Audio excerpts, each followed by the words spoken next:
তো গাইজ ভারতের টেস্ট দলের নতুন অধিনায়ক ঘোষণা করা হয়েছে শুভমান গিলকে এবং ভাইস ক্যাপ্টেন ঘোষণা করা হয়েছে ঋষভ পান্থকে। এই দল থেকে বাদ দেওয়া হয়েছে অক্ষর প্যাটেলকে, এই দলে জায়গা দেওয়া হয়নি শ্রেয়াস আইয়ারকে এবং এই দল থেকে ইভেন্চুয়ালি বাদ পড়তে হয়েছে সরফরাজ খানকে। শুধু এখানেই থেমে নেই, এই দলে ইগনোর করা হয়েছে মোহাম্মদ শামিকে এবং একগুচ্ছ নতুন প্লেয়ারদের এই দলে সিলেক্ট করা হয়েছে, লাইক করুণ নায়ার, অভিমন্যু ঈশ্বরন, সাই সুদর্শন। এই সমস্ত প্লেয়ারদের এই দলের সাথে যুক্ত করা হয়েছে এবং এই দলটাকে নিয়ে আজকে ইভেন্চুয়ালি আমরা আলোচনা করব কোন জায়গায় ভারতীয় দল সঠিক সিদ্ধান্ত নিয়েছে এবং কোথায় সামান্য ভুল হয়েছে বলে মনে হচ্ছে। এই দলটা থেকে আমরা আজকে কিন্তু ডিসকাস করব। তো সবার প্রথমে শুভমান গিলের সিলেকশনটা নিয়ে আমরা যদি কথা বলি, যে শুভমান গিলকে এই দলের অধিনায়ক করা হয়েছে। দেখুন, ভারতীয় দলের কাছে অপশন কী কী ছিল? ভারতীয় দলের কাছে অপশন ছিল জসপ্রীত বুমরা এবং শুভমান গিল, এবং তার পাশাপাশি অধিনায়ক করা যেতে পারত ঋষভ পান্থকে। এবং এই তিনজনের মধ্যে থেকে অজিত আগারকর যেটা বলছেন, তিনি এখানে স্পেসিফিকলি বুমরাকে নিয়ে বলেছেন যে বুমরা বেসিক্যালি আমরা তাকে অ্যাজ আ প্লেয়ার হিসেবে দলের মধ্যে চাইছি, কারণ তার উপরে আমরা অতিরিক্ত প্রেশার দিতে চাইছি না। তো এটা একটা খুবই যুক্তিযুক্ত কথা। তার পাশাপাশি আরও একটা বিষয় জানিয়ে রাখবো যে জসপ্রীত বুমরা কিন্তু ইংল্যান্ড সিরিজে মাত্র 3টে ম্যাচ খেলতে চাইছে, এমনটাই সে মেসেজ করেছে বিসিসিআইকে, এমনটা জানিয়েছে। দ্যাট রিয়েলি মিনস যে বুমরা কিন্তু সব ম্যাচ খেলতে চাইছেন এবং এরকম কাউকে ক্যাপ্টেন করা এটা কিন্তু সমস্যার ব্যাপার। তো সেই জায়গায় বুমরাকে না করাটা কিন্তু একদমই লজিক্যাল। এবং এখানে ঋষভ পান্থ এবং শুভমান গিলের মধ্যে থেকে ঋষভ পান্থকে সোজাসুজি এই দলের ক্যাপ্টেন না করার আমি কিন্তু দুটো কারণ খুঁজে পাচ্ছি। প্রথমত, ঋষভ পান্থ কিন্তু ইভেন্চুয়ালি খুব ভালো ক্যাপ্টেন নয়। আমরা আইপিএলে বারংবার দেখেছি যে ঋষভ পান্থ কতটা বাজে ক্যাপ্টেন্সি করেছে। কোনো ম্যাচে এমন হয়েছে সে নিজে উপরের দিকে ব্যাট করতে এসছে, সমস্ত দায়িত্ব নিতে এসছে এবং সেখানে সে ব্যর্থ হয়েছে। আবার কোনো কোনো সময় এমন হয়েছে যেখানে ঋষভ পান্থকে আগে ব্যাট করতে আসতে হতো কিন্তু সে ব্যাট করতে আসেনি, সে অনেক পরে ব্যাট করতে এসছে। তো এই ধরনের খামখেয়ালিপনা ঋষভ পান্থের মধ্যে আমরা দেখেছি। এই ধরনের খামখেয়ালিপনা আমরা হার্দিক পান্ডিয়ার মধ্যে দেখে থাকি, যে হার্দিক পান্ডিয়া যেদিন মন যায় সেদিন 4 ওভার বোলিং করে, যেদিন মন যায় বোলিং করতেই আসে না। তো এই টাইপের মেন্টালিটি হার্দিক পান্ডিয়া, ঋষভ পান্থ এদের, কারণ এরা অনেকটা বেশি খামখেয়ালি এবং অনেক বেশি এরা মুহূর্তের মধ্যেই মাথা গরম করে ফেলে। এবং একজন ক্যাপ্টেন হিসেবে শুভমান গিল কিন্তু অনেক বেশি ঠান্ডা মাথার, পুরো সিজন জুড়ে সে আইপিএলে ক্যাপ্টেন্সি করেছে, খুবই ঠান্ডা মাথায় ক্যাপ্টেন্সি করেছে। তো আমার মনে হয় নিশ্চিতভাবে এখানে শুভমান গিলকে যে অধিনায়কের দায়িত্বটা দেওয়া হয়েছে ঋষভ পান্থের জায়গায়, খুবই ভালো একটা সিদ্ধান্ত কিন্তু নেওয়া হয়েছে বিসিসিআইয়ের তরফ থেকে। এবার এই দলের সবথেকে ইম্পর্টেন্ট যে ব্যাপারটা, এই দলে একটা মিডল অর্ডারের ব্যাটসম্যান হিসেবে সরফরাজ খানকে বাদ দেওয়া হয়েছে এবং যুক্ত করা হয়েছে করুণ নায়ারকে। দেখুন, সরফরাজ খান গত সিজনে যে দুটো সিরিজ পেয়েছিল, নিউজিল্যান্ড সিরিজ এবং তারপরে অস্ট্রেলিয়া সিরিজ, দুটো সিরিজের কথা বলতে গেলে বিশাল কিছু সাফল্য সরফরাজ খানের কিন্তু ছিল না। অস্ট্রেলিয়া সিরিজে সেই অর্থে সরফরাজ খান কোনো সুযোগই পায়নি, কিন্তু নিউজিল্যান্ড সিরিজে সে সুযোগ পেয়েছিল, বাট সেই সুযোগগুলোকে কাজে লাগাতে পারেনি এবং দ্যাট ইজ দ্য রিজন তাকে এই সিজনে রীতিমতো সাইডলাইন করে দেওয়া হয়েছে। তার জায়গায় নেওয়া হয়েছে করুণ নায়ারকে। যে করুণ নায়ার আগেও কিন্তু ভারতীয় দলে অনেক ম্যাচেস খেলেছে, একটা টাইম ভালো পারফর্ম করতো, 300 করেছিল একটা ম্যাচে, কিন্তু পরবর্তীকালে পারফরমেন্স খারাপ হওয়ার জন্য করুণ নায়ারকে ভারতীয় দল থেকে কিন্তু সাইডলাইন করে দেওয়া হয়েছিল। করুণ নায়ার সম্প্রতি যে ডোমেস্টিকটা হয়েছিল, আমাদের ডোমেস্টিক সিজন গেছিল, সেখানে কিন্তু অসাধারণ পারফরমেন্স করেছিল এবং সেই অসাধারণ পারফরমেন্সের জোরেই কিন্তু সেই সিজনে দিল্লি ক্যাপিটালসে জায়গা পায়। বাট ইভেন্চুয়ালি এই সিজনে তার আইপিএলটা খুব একটা ভালো যায়নি। প্রথম ম্যাচটা ভালো গেলেও পরের দিকে সে কিন্তু আর রান করতে পারেননি।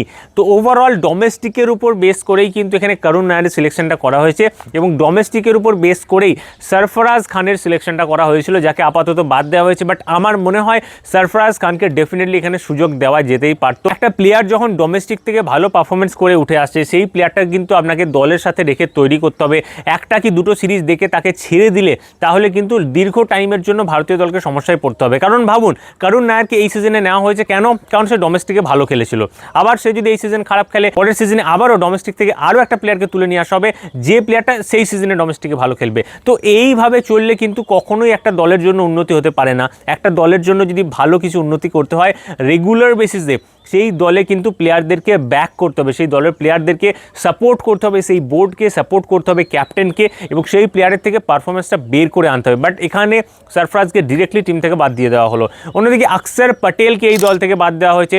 অক্ষর প্যাটেল ইউসি রবীন্দ্র জাদেজার কপি হচ্ছে অক্ষর প্যাটেল, বাট জাদেজার থেকে সাম্প্রতিককালে অক্ষর প্যাটেলের ব্যাটিংটা অনেক বেটার হচ্ছে, কিন্তু অস্ট্রেলিয়া সিরিজে অক্ষর প্যাটেল জায়গা পায়নি, ইংল্যান্ড সিরিজেও জায়গা পেল না। তার মেন রিজনটা হচ্ছে অস্ট্রেলিয়া বা ইংল্যান্ডের সিরিজে সেই অর্থে স্পিন স্পিনারদের জন্য খুব বেশি কিন্তু সাহায্য থাকে না, এবং সেই কারণে আকসার প্যাটেলকে দলে রাখা হয়নি, কারণ সেখানে স্পিনারদের জন্য খুব বেশি সাহায্যই নেই। তাহলে এখানে আকসার প্যাটেলকে নিয়ে কি হবে, যেখানে সে রবীন্দ্র জাদেজার অলমোস্ট সিমেট্রিক্যাল বোলার। খুব ইম্পর্টেন্টলি এখানে শ্রেয়াস আইয়ারকেও এই দল থেকে বাদ দেওয়া হয়েছে, কিন্তু শ্রেয়াস আইয়ার এই মুহূর্তে আইপিএলে দুর্দান্ত ক্যাপ্টেন্সি করছে। যদিও অনেকেই দাবি করেছিলেন যে শ্রেয়াস আইয়ার এই দলে থাকাটা ডিজার্ভ করে, পাশাপাশি শ্রেয়াস অ্যাজ আ ক্যাপ্টেন হিসেবেও তাকে কিন্তু এখানে রাখা যেতে পারতো, বাট আমার ব্যক্তিগতভাবে মনে হয় শ্রেয়াস আইয়ার T20 অথবা ওভারের যে গেম 50 ওভার্স গেম তার জন্য খুব ভালো ক্যাপ্টেন, এবং টেস্ট ক্রিকেট থেকে শ্রেয়াস আইয়ারকে অ্যাজ আ ক্যাপ্টেন হিসেবে আপনি দূরে রাখতে পারতেন, বাট প্লেয়ার হিসেবে নিশ্চিতভাবে শ্রেয়াস আইয়ার এখানে কিন্তু জায়গা ডিজার্ভ করে ভারতের টেস্ট দলে। তার কারণ এই শ্রেয়াস আইয়ারও কিন্তু ডোমেস্টিকে দুর্দান্ত ক্রিকেট খেলেছে। আপনাদের নিশ্চয়ই মনে আছে শ্রেয়াস আইয়ারকে কীভাবে ভারতীয় সেন্ট্রাল কন্ট্যাক্ট থেকে বাদ দেওয়া হয়েছিল, তারপরে সে কিন্তু ডোমেস্টিকে যায় এবং সেখানে গিয়ে দুর্দান্ত পারফরমেন্স করে। তো ডেফিনেটলি শ্রেয়াস আইয়ার এখানে জায়গা ডিজার্ভ করতো বলে আমি মনে করছি, যাকে এই দলে জায়গা দেওয়া হয়নি। এরপর খুব ইম্পর্টেন্টলি মোহাম্মদ শামিকে এই দলে জায়গা দেওয়া হয়নি। তার মেন রিজনটা হচ্ছে শামি বর্তমান মুহূর্তে ফিটনেস নিয়ে সমস্যার মধ্যে পড়েছে।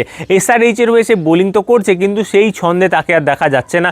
টেস্ট ক্রিকেটে ওভারের পর ওভার বল করতে হয়, এক একটা বোলারকে টেস্ট ইনিংসে 20 ওভার 30 ওভার পর্যন্ত বোলিং করতে হয় পেস বোলারদের। তো সেই জায়গাতে মোহাম্মদ শামির ফিটনেস নিয়ে একটা ইস্যু রয়েছে, এবং আমার মনে হয় সেটার উপর বেস করেই শামিকে এখানে সিলেক্ট করা হয়নি, এবং মোটামুটিভাবে শামির টেস্ট কেরিয়ার যে শেষ হয়ে গেল এটা আমরা ধরে নিতে পারি। এবং এই পুরো বিষয়টা কিন্তু শামির ফিটনেসের জন্য এখানে আর কোনো রকম ইস্যু রয়েছে বলে আমার মনে হচ্ছে না। তো ওভারঅল মোহাম্মদ শামি, আকসার প্যাটেল, শ্রেয়াস আইয়ার এবং সরফরাজ খান, এই চারজনের মধ্যে আমার মনে হয় শ্রেয়াস আইয়ার এবং তার পাশাপাশি সরফরাজ খান এই দুজনকে ভারতীয় দলের সঙ্গে যুক্ত রাখা যেতে পারত। যার সিমেট্রিক্যাল বোলার আকসার প্যাটেলকে আপনি সাইডে রাখলেন, দ্যাটস ভেরি গুড, এবং মোহাম্মদ শামির ফিটনেসের ইস্যু রয়েছে যার কারণে তাকে এই দলে রাখা হয়নি।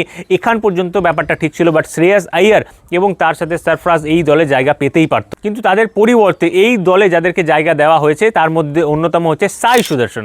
দেখুন এই সিজনে আইপিএলে সাই সুদর্শন যে টাইপের ক্রিকেটটা খেলেছে, আমার মনে হয় না যে তাকে বাদ দেওয়ার কোনো প্রশ্ন উঠতে পারে। আমরা সবাই আলোচনা করছিলাম যে সাই সুদর্শনের এই দলে জায়গা পাওয়া উচিত, এবং ইভেনচুয়ালি সাই সুদর্শন এই দলে জায়গা পেয়েছে। That is very very fortunate যে এই সিদ্ধান্তটা বিসিসিআই নিয়েছে, খুব ভালো একটা সিদ্ধান্ত। অ্যাট দ্য সেম টাইম এই দলে করুণ নায়ার, অভিষেক ঈশ্বরন এই দুজনকে যুক্ত করা হয়েছে। করুণ নায়ার একটা টাইম আন্তর্জাতিক ক্রিকেট খেলেছে, বাট খুব একটা প্রমিনেন্ট ক্রিকেটার কিন্তু সে নয়। তো এখানে কতটা লাভ এখানে বিসিসিআই তুলতে পারবে করুণ নায়ারের থেকে, সেটা দেখার মতো বিষয় হবে। কারণ অন্যদিকে এই দলে কিন্তু অভিমন্যু ঈশ্বরনকে যুক্ত করা হয়েছে, but I think Abhimanyu Easwaran এখানে শুধুমাত্র একটা ব্যাকআপ ওপেনার। তার কারণ ভারতীয় দলের প্রধান যে ওপেনার সেটার জন্য কিন্তু যশস্বী জয়সওয়াল এবং KL রাহুল রয়েছে। 3 নম্বর জায়গাটাতে শুভমান গিল খেলবে, এবং 4 নম্বর জায়গাটাতেই সবথেকে বড় প্রশ্ন, আমি আগের দিনের ভিডিওতে আলোচনা করছিলাম ইউটিউব ভিডিওতে, এখানে আইদার সাই সুদর্শনকে খেলাতে হবে, অথবা করুণ নায়ারকে খেলাতে হবে, অথবা সরফরাজ খান। বাট যেহেতু সরফরাজ নেই, তো এই জায়গাটাতে আইদার করুণ নায়ার অথবা সাই সুদর্শন। যে টাইপের ফর্মে সুদর্শন রয়েছে, আমার মনে হয় এখানে সাই সুদর্শনকেই কিন্তু খেলানো হবে। এরপর উইকেট কিপিংয়ের দিক দিয়ে ঋষভ পান্থ এখানে আছে, ধ্রুব জুড়েল এখানে আছে।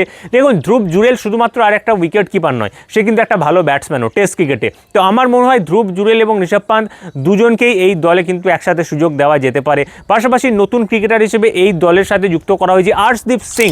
বোলিং ডিপার্টমেন্টে অত্যন্ত গুরুত্বপূর্ণভাবে আর্শদীপ সিংকে নিয়ে আমরা দীর্ঘদিন বলছিলাম যে এই ছেলেটা T20 ক্রিকেটে এত ভালো সুইং করছে, তাহলে কেন তাকে টেস্ট ক্রিকেটে সুযোগ দেওয়া হবে না। বাট ইভেন্চুয়ালি বিসিসিআই এখানে আর্শদীপ সিংকে ভারতীয় দলের সাথে যুক্ত করেছে, that is very very good decision.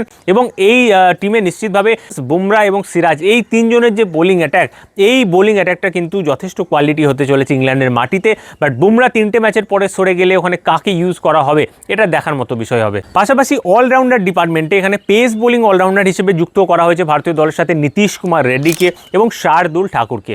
এই দুজনের মধ্যে সমস্যাটা এটাই, নীতিশ কুমার রেড্ডি তিনি বোলিং করেন না এই কারণে এই আইপিএল সিজনে একটা ম্যাচে আমি মাত্র তাকে বল করতে দেখলাম, যেটা গত ম্যাচটা হয়েছিল। এবং অন্যদিকে হচ্ছে আমাদের শার্দুল ঠাকুর, যাকে একটা ম্যাচও এখনো পর্যন্ত আমার যতদূর মনে পড়ছে ব্যাট করতে দেখিনি এই সিজন। অর্থাৎ Shardul Thakur more of a bowler এবং Nitish Kumar Reddy more of a batsman. কিন্তু এখানে অ্যাজ এ অলরাউন্ডার হিসেবে আরও একটু এফর্ট দেওয়ার দরকার রয়েছে, এবং আমার মনে হয় এই মুহূর্তে নীতিশ কুমার রেড্ডির কাছে সেই টাইপের বোলিংটা নেই যেটা অ্যাজ আ অলরাউন্ডার হিসেবে তার থাকা উচিত, এবং শার্দুলের কাছে সেই ব্যাটিংটা নেই যেটা অ্যাজ আ ব্যাটসম্যান হিসেবে তার থাকা উচিত। তো এখানে সবথেকে বড় সমস্যা এটাই, পেস বোলিং অলরাউন্ডার হিসেবে এখানে কিন্তু ভারত সমস্যায় পড়বে। এই দুজন প্লেয়ার আমার মনে হচ্ছে যথেষ্ট নয়, যদিও তাদের সিলেকশনটা খুবই ঠিকঠাক, এর থেকে বেটার ভারতের কাছে কোনো অপশন কিন্তু নেই। আছে হার্দিক পান্ডিয়া আছে, কিন্তু হার্দিককে সেই অর্থে টেস্টে এখন কনসিডার করা হচ্ছে না because of fitness. Otherwise Hardik Hardik পান্ডিয়ার মতো অলরাউন্ডার কিন্তু পাওয়া খুব মুশকিল, যে 140-এ বোলিং করতে পারে, আবার ব্যাটিংয়েও অ্যাজ আ প্রপার ব্যাটসম্যান হিসেবে সে খেলতে পারে। বাট ওভারঅল হার্দিককে আপাতত টেস্ট ক্রিকেট থেকে দূরে রাখা হচ্ছে। আমি জানি না কেন। বেন স্টোকস যদি খেলতে পারে ইংল্যান্ডের হয়ে টেস্ট ক্রিকেট, হার্দিক পান্ডিয়া কেন নয়? তাহলে ভারতের এই সমস্যাটা মিটতে পারে। Nitish Kumar Reddy as a batsman হিসেবে এই দলে নিশ্চিতভাবে ফিট ইন হয়, ভালো ব্যাটসম্যান, এবং অস্ট্রেলিয়ার মাটিতে কিছু পারফরমেন্স তার থেকে এসেছিল, যার মধ্যে ইম্পর্টেন্ট একটা সেঞ্চুরি তার থেকে এসেছিল। অন্যদিকে Shardul Thakur more of a bowler, যেমনটা বললাম, শার্দুলকে এখানে দলের মধ্যে রাখা না রাখা একই ব্যাপার, কারণ শার্দুল 130 কিংবে বোলিং করবে এবং সেখানে গিয়ে ব্যাট হাতেও তার থেকে সেই অর্থে বিশাল কিছু আপনি এক্সপেক্টও করেন না। শার্দুলের এখানে সিলেকশনটা যথাযথ হলেও টিমে জায়গা পাবে কিনা আমার কিন্তু যথেষ্ট ডাউট রয়েছে। ভারতের পেস বোলিং ডিপার্টমেন্টে নিশ্চিতভাবে বুমরা, সিরাজ এবং তার পাশাপাশি আর্শদীপ সিং, এই তিনজনকে আপনি দেখতে পাবেন। এবং এই তিনজনের ছাড়া যখন বুমরা অনুপস্থিত থাকবে বা কোনো বোলারের যদি কোনো সমস্যা হয়, এখানে কিন্তু পেস বোলিং ডিপার্টমেন্টে প্রসিদ্ধ কৃষ্ণা রয়েছে। প্রসিদ্ধ কৃষ্ণা এই মুহূর্তে গুজরাটের হয়ে দুর্দান্ত বোলিং করেছে। প্রসিদ্ধ কৃষ্ণার সিলেকশনটা একদমই পারফেক্ট এবং ইংল্যান্ডের ওই সুইং কন্ডিশনে দুর্দান্ত পারফরমেন্স করবে প্রসিদ্ধ কৃষ্ণা, আমার এমনটাই মনে হচ্ছে। যদিও কোন ম্যাচে গিয়ে তার সিলেকশন হবে সেটা দেখার মতো বিষয়। হর্ষিত রানাকে এই দলে কিন্তু জায়গা দেওয়া হয়নি, which is very very important. Australia সিরিজে Harshit Rana was a bit more embarrassment than any kind of achievement. At the same time Kuldeep Yadav, তাকে এই দলে রাখা হয়েছে ওয়াশিংটন সুন্দরের সাথে। এবং এখানে আপনি প্রশ্নটা তুলবেন, কুলদীপ যাদব এবং ওয়াশিংটন সুন্দর, এই দুজন ক্রিকেটারের মধ্যে অবশ্যই কুলদীপ একটা ফ্রন্টলাইন স্পিনার, বাট ওয়াশিংটন সুন্দর তার যে সাকসেসটা এসছে, ভারতের মাটিতে সবথেকে বেশি সাকসেস ওয়াশিংটন সুন্দরে এসছে। অস্ট্রেলিয়ার মাটিতে গিয়েও সে ব্যাট হাতে ভালো পারফরমেন্স করেছিল এবং এই মুহূর্তে আমার মনে হয় ওয়াশিংটন সুন্দর যদি সুযোগ পায় হয়তো বেটার পারফরমেন্স করে দেবে, এবং আমার মনে হয় তাকে ডাইরেক্টলি ভারতের এই প্লেইং 11-এর মধ্যেই কিন্তু রাখা উচিত। কিন্তু রবীন্দ্র জাদেজা যেহেতু এই দলের মধ্যে রয়েছে, তো ওয়াশিংটন সুন্দর কিভাবে জায়গা পাবে এটা কিন্তু অনেক বেশি ট্রিকি, কারণ ওয়াশিংটন সুন্দর অ্যাজ আ ব্যাটসম্যান হিসেবে কিন্তু যথেষ্ট ভালো কোয়ালিটির ব্যাটসম্যান। কিন্তু প্রবলেমটা হচ্ছে ইংল্যান্ডের এই পিচগুলোতে স্পিনারদের এত বেশি কাজ নেই। তো হোপফুলি ভারতের এই টিমে একটাই মাত্র স্পিনার থাকবে, দ্যাট ইজ রবীন্দ্র জাদেজা। কুলদীপ যাদব কটা ম্যাচ পাবে আমার এই নিয়ে ডাউট আছে। নিশ্চিতভাবে কুলদীপ একটা স্ট্রাইক বোলার, কিন্তু পিচে যদি সাহায্য না থাকে কুলদীপ কিভাবে এখানে কতটা উইকেট নিতে পারবে সেটা প্রশ্ন, যার কারণে একটাই এখানে কিন্তু অলরাউন্ডার থাকবে স্পিন ডিপার্টমেন্টে, সেটা রবীন্দ্র জাদেজা। দুটো স্পিনার নিয়ে নামার মতো ক্ষমতা কিন্তু এতটা সাহস কিন্তু বিসিসিআই দেখাবে না। বাট ওয়াশিংটন সুন্দরকে যদি অ্যাজ আ ব্যাটসম্যান হিসেবে খেলানো হয় ধ্রুব জুরেলের জায়গায়, তাহলে ওয়াশিংটন সুন্দর কিন্তু পারফরমেন্স করে দেবে ব্যাট হাতে, বল হাতে এক্সট্রা। এখানে কিন্তু ভরসাযোগ্য একজন ক্রিকেটার হিসেবে সে পারফরমেন্স করে দিতে পারে, কারণ ধ্রুব জুরেল কিন্তু বোলিং করবে না। কিপিং করার জন্য অলরেডি এই টিমে ঋষভ পান্ত রয়েছে, তো ধ্রুব জুরেলকে অবশ্যই এখানে সাইড করে ওয়াশিংটন সুন্দরকে ইউজ করা যেতে পারে। একটা এক্সট্রা অফ স্পিনার এখানে পাওয়া যাবে যারা ইংল্যান্ডের লেফটি ব্যাটসম্যান আছে তাদের সামনে ভালো রকমভাবে বোলিং করার জন্য। অথবা টেস্ট ক্রিকেটে অফ স্পিনারও কিন্তু অনেক বেশি গুরুত্বপূর্ণ হয়। তো এবার এটাই দেখার যে ভারতের প্লেইং 11টা কেমন হতে চলেছে। বাট ওভারঅল যে স্কোয়াডটা ভারত ঘোষণা করেছে আমার মনে হয় একদমই পারফেক্ট স্কোয়াড। একমাত্র শ্রেয়াস আইয়ার এবং সারফরাজের সিলেকশনটা এখানে হওয়া যেত। বিশেষ করে শ্রেয়াস আইয়ার এই সিজনে যেভাবে পারফরমেন্স করেছে আইপিএলে, আমার মনে হয় শ্রেয়াস আইয়ারের সিলেকশনটা এখানে কিন্তু করা যেতেই পারতো, যেটা করা হয়নি। তবে যদি সাই সুদর্শন তার বর্তমানে যে ফর্ম রয়েছে এই ফর্ম অনুযায়ী পারফরমেন্স করে, আমার মনে হয় না মিডল অর্ডারে খুব বেশি যে আমরা শ্রেয়াস আইয়ার বা সরফরাজদের মিস করব এর সম্ভাবনা হয়তো কমই রয়েছে, কারণ সাই সুদর্শন যে টাইপের ফর্মে রয়েছে আমার মনে হয় ইংল্যান্ড সিরিজে মিডল অর্ডারে তার তরফ থেকে কিন্তু পারফরমেন্স উঠে আসবে। ভারতের এই দল নিয়ে আপনার কি মনে হয় অবশ্যই কমেন্টে জানান যে এই দলকে আপনার কতটা শক্তিশালী বলে মনে হচ্ছে, বা কোন কোন ক্রিকেটারের সিলেকশন এখানে ভুল হয়েছে, অথবা কোন ক্রিকেটারকে এখানে সিলেক্ট করা যেত কিন্তু বিসিসিআই করেনি। ভারতের এই টিমটা নিয়ে আপনার কি মনে হচ্ছে অবশ্যই কমেন্ট করে জানাবেন, এবং ভারতের বেস্ট পসিবল প্লেইং 11 কি হতে পারে তার একটা ভিডিও নিশ্চিতভাবে আমি আপলোড করব। So make sure that you subscribe to my YouTube channel. এই ভিডিওটা এখান পর্যন্তই, দেখা হচ্ছে আবারও পরের ভিডিওতে। ভিডিওর ব্যাকগ্রাউন্ডটা কেমন লাগলো অবশ্যই কমেন্ট করে জানাবেন।